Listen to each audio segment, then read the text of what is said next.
Hi everyone, welcome to Flutter in Telugu YouTube channel. ఈరోజు Flutter framework use చేసి ఒక సాఫ్ట్వేర్ని ఎలా డెవలప్ చేయాలో చూద్దాం. ముఖ్యంగా మనం కౌంటర్ అప్లికేషన్ని ఎట్లా డెవలప్ చేద్దామో ఆండ్రాయిడ్ స్టూడియోలో డెవలప్ చేసి చూద్దాం. మీరు వాడుతున్న ఓఎస్ విండోస్ అయితే విండోస్కి ప్రెస్ చేసి ఆండ్రాయిడ్ స్టూడియో అని టైప్ చేస్తే ఆండ్రాయిడ్ స్టూడియో ఎడిటర్ మీరు సిస్టంలో ఇన్స్టాల్ చేసి ఉంటే ఈ విధంగా ఓపెన్ అవుతుంది. ఒకవేళ ఇన్స్టాల్ చేయకుంటే ఇన్స్టాల్ ఎలా చేయాలో నేను నెక్స్ట్ వీడియోలో చెప్తా. ఆ విధంగా మీరు ఇన్స్టాల్ చేసుకుంటారు. వన్స్ ఇట్లా ఓపెన్ అవ్వగానే ఎడిటర్ ఈ మాదిరి ఓపెన్ అవుతుంది. Welcome page. ఇది మనకు క్యాన్సిల్ అని నొక్కి ఓకే. ఇక్కడ న్యూ ఫ్లటర్ ప్రాజెక్ట్ అని తీసుకోండి. సో అది ప్రెస్ చేసిన తర్వాత ఫ్లటర్ ఎస్డికే పాత్ అని అడుగుతుంది. ఇక్కడ ఫ్లటర్ సెలెక్ట్ చేసుకోండి. ఫ్లటర్ మనం సెలెక్ట్ చేసిన తర్వాత ఫ్లటర్ ఎస్డికే పాత్ అడుగుతుంది. ఇది కూడా మనం సెట్ చేసుకోవాలి. ఫ్లటర్ ఫ్రేమ్వర్క్ని ఇన్స్టాల్ చేసేటప్పుడు ఏ టైంలో ఇన్స్టాల్ చేసామో అదంతా ఇక్కడ మనం చేయాలి. ఇది కూడా ఎట్లా సెట్ చేసుకోవాలో మన తర్వాత వీడియోలలో చూద్దాం. నెక్స్ట్ ఇక్కడ ప్రాజెక్ట్ నేమ్ అంటే మన అప్లికేషన్ యాప్ నేమ్ ఏమైతే ఉంటుందో అది టైప్ చేయాలి. నేను కౌంటర్ అని టైప్ చేస్తాను. ఎందుకంటే మొదటిగా మనం కౌంటర్ యాప్ని ఎలా డెవలప్ చేయాలో చూద్దాం అనుకున్నాం కాబట్టి సో నేను కౌంటర్ అని టైప్ చేశాను. ప్రాజెక్ట్ లొకేషన్ నేను ఈ డ్రైవ్లో సేవ్ చేసుకున్నా. డిస్క్రిప్షన్ డిఫాల్ట్గా వదిలేస్తున్నాం. ఇవన్నీ ఇక్కడ ఆర్గనైజేషన్ అంటే ఎంటర్ ఏ డొమైన్ అంటుంది కదా, ఇది డొమైన్ చాలా ఇంపార్టెంట్ అనమాట. ఎందుకంటే ఇది యూనిక్గా ఉండాలి.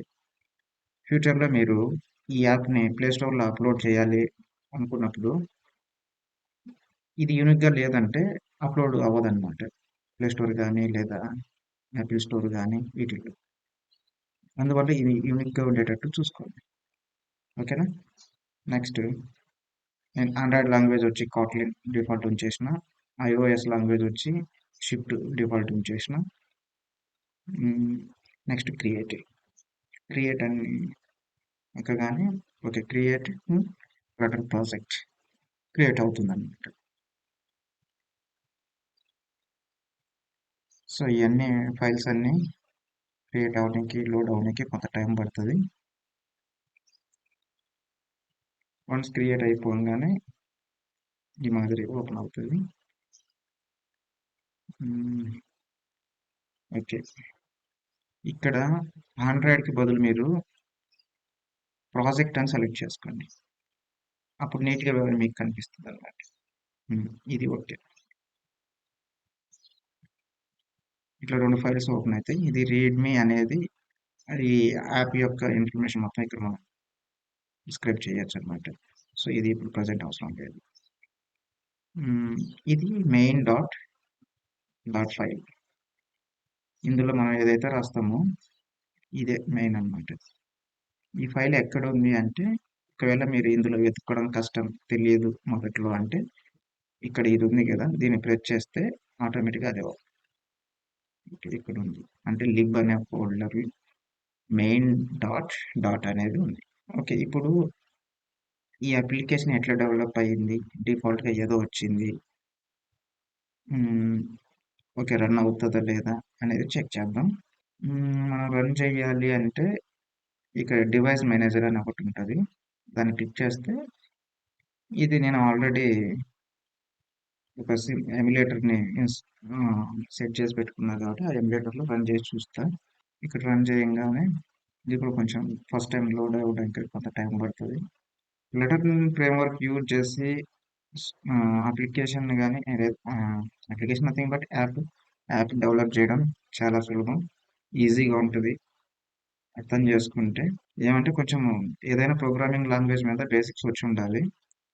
మనం ఫ్లటర్ యూజ్ చేసి వాడే లాంగ్వేజ్ ఏంటిది అంటే డాట్ అనమాట, డిఆర్టి. ఈ డాట్ లాంగ్వేజ్లో కూడా మరీ ఎక్స్పర్ట్ కాకపోయినా బేసిక్స్ వచ్చినా కూడా హ్యాండిల్ చేయొచ్చు. మెల్లిమెల్లిగా మనం ట్యూటోరియల్స్ చేద్దాం దాని మీద. ఓకే, ఆ ఎమ్యులేటర్ ఆన్ అయింది. సో ఈ ఎమ్యులేటర్లో ఈ అప్లికేషన్ రన్ చేసి చూద్దాం.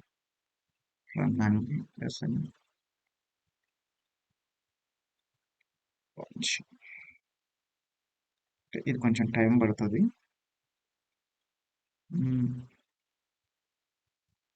ఇదంతా చాలా కోడ్ ఉంటుంది. కాకపోతే ఇదంతా వేస్ట్ మనకి కామెంట్స్ అన్నమాట. ఈ కామెంట్స్ అన్నీ తీసేద్దాం. ఈ అవసరం లేదు. అన్నెసెసరీ.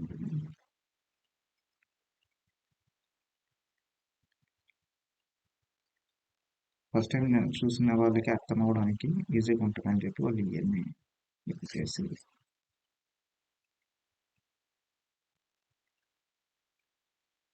ఎట్లుంటేనే కొంచెం మనకి తికమకాయ అంటుంటుంది.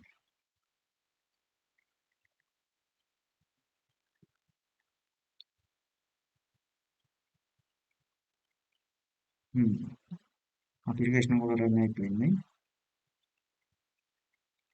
మొత్తం ఈ విధంగా డిఫాల్ట్గా మనం క్రియేట్ చేయంగానే ఇట్లా ఓపెన్ అవుతుంది అన్నమాట. ఇక్కడ ఇది ఫ్లోటింగ్ యాక్షన్ బటన్ అంటాం. ఈ ఫ్లోటింగ్ యాక్షన్ బటన్ని మనం ఇట్లా ప్రెస్ చేసిన ప్రతిసారి 1 టైం ఇంక్రీజ్ అవుతా వెళ్తుంది. ఇది మనం కౌంటర్ యాప్ అనుకున్నాం. సో డిఫాల్ట్గానే ఇది ఆండ్రాయిడ్ స్టూడియో ఓపెన్ చేసి మన ఫ్లటర్ అప్లికేషన్ డెవలప్ క్రియేట్ చేయంగానే ఈ విధంగా డిఫాల్ట్గా కోడ్ జనరేట్ అయిపోతుంది. సో ఇది ఒక అప్లికేషన్ అనమాట. ఎగ్జాంపుల్గా ఫ్లటర్ వాళ్ళే ఇది డెవలప్ చేసి మనకు ఆ విధంగా ఇస్తున్నారు. ఇట్లా మనం డెవలప్ చేయాలి. మనకు నచ్చిన రిక్వైర్మెంట్ తగినట్టు సాఫ్ట్వేర్ని మనం డెవలప్ చేసుకోవచ్చు. ఇట్లా ఇంక్రిమెంట్ అవుతాయి. ఓకే, దీంట్లో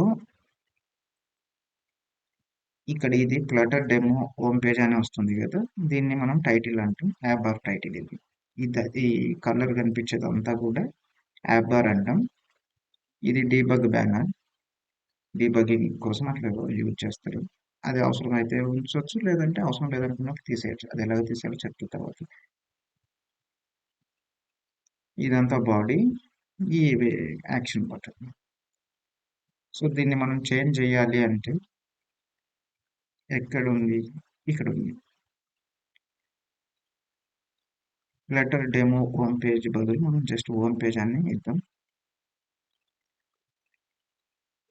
హోమ్ పేజ్ అని ఇచ్చి సేవ్ చేయాలి. సేవ్ చేయగానే వెంటనే చేంజెస్ అక్కడ రిఫ్లెక్ట్ అవుతాయి.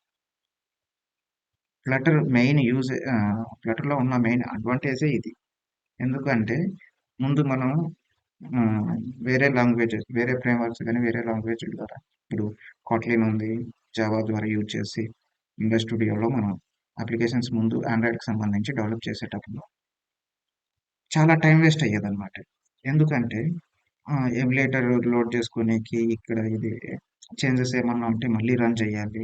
రన్ చేసిన తర్వాత ఈ ఫైల్స్ అన్నీ లోడ్ అయ్యి ఇక్కడ డిస్ప్లేలో కనిపించేసరికి ఒక్కొక్క చేంజెస్కి మనం 30 సెకండ్స్ అట్లా పెట్టుకున్నా కూడా ఓవరాల్గా 1 డేలో 2-3 అవర్స్ వేస్ట్ అయిపోయేది. 8 అవర్స్లో 2-3 అవర్స్ వేస్ట్ అయ్యేది ఇట్లా ప్రతిసారి డెవలపర్కి. సో ఇట్లాంటి ప్రాబ్లమ్స్ అన్ని ఓవర్కమ్ చేయడానికే ఇది ఒక అడ్వాంటేజ్ అనమాట. హార్ట్ రీలోడ్ కానీ, లేదంటే దీంట్లో ఉన్న మెయిన్ ఫీచర్ అది రీస్టార్ట్, ఈ రీస్టార్ట్, హార్ట్ రీలోడ్, ఇట్లా కొన్ని ఫీచర్స్ దీంట్లో ఉన్నాయి. ఏదైనా సరే మనం దీంట్లో ఉన్న చేంజెస్ని వెంటనే ఇక్కడ రిఫ్లెక్ట్ అవుతుంది. అంటే చాలా తక్కువ కోడ్తోనే మనం అప్లికేషన్ని, యాప్ని డెవలప్ చేయొచ్చు. మీకు ఏమైనా డౌట్స్ ఉన్నా కామెంట్ సెక్షన్లో అడగండి, చెప్తాను. మీకు ఈ వీడియో నచ్చినట్లయితే సబ్స్క్రైబ్ చేయండి, లైక్ చేయండి, షేర్ చేయండి. Thank you.